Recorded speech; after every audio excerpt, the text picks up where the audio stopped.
کہ مجھے 11 ستارے سجدہ کرتے ہیں شمس و قمر بھی. تو اس کے اوپر جب غور کیا تو یہ ایسے ہے کہ اللہ تعالیٰ نے ہماری جو نظام شمسی کا نظام ہے، سسٹم ہے، ہماری زمین ہے، اس میں تو شمس کے گرد یہاں جو ہے 14 سٹار گھوم رہے ہیں، جبکہ بکس میں جو ہے صرف 11 سٹار کی معلومات ہے.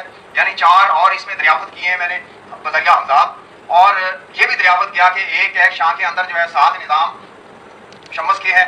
اور اس کے اوپر جو ہے سلو سپیڈ، اس میں کچھ جو ہے الٹے چلتے ہیں، کچھ اس طرح سیدھے چلتے ہیں.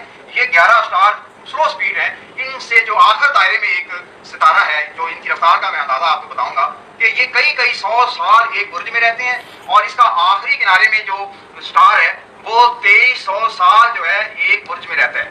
تو آپ اس سے جو ہے اندازہ کریں کہ اللہ تعالیٰ نے جو ہے ہمارا یہ نظام بنایا ہے، اسی طرح ہی ہے. یعنی جیسے یہ ہمارا گھر ہو، یہ ہمارے پڑوسی کا گھر ہو. ہمارے گھر میں بھی ایک سرپرست ہے، ایک اس کا جو ہے مطلب نیچے اولاد بھی ہے.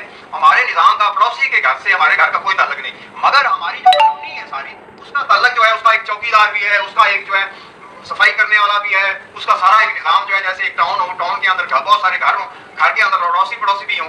تو یہ جو ہے نظام بالکل ٹو سیم ایسے سمجھیں کہ ہمارا جیسے پڑوسی کے سرپرست الگ ہے، ہمارے یعنی پڑوسی سے سرپرست الگ ہے. یعنی ہمارا شمس اور ہے، ان کا شمس اور ہے. تو یہ ایک نظام ہے جو اللہ تعالیٰ کی اس آیت سے اس کو میں نے دریافت کی ہے کہ مجھے 11 ستارے سجدہ کرتے ہیں شمس و قمر بھی.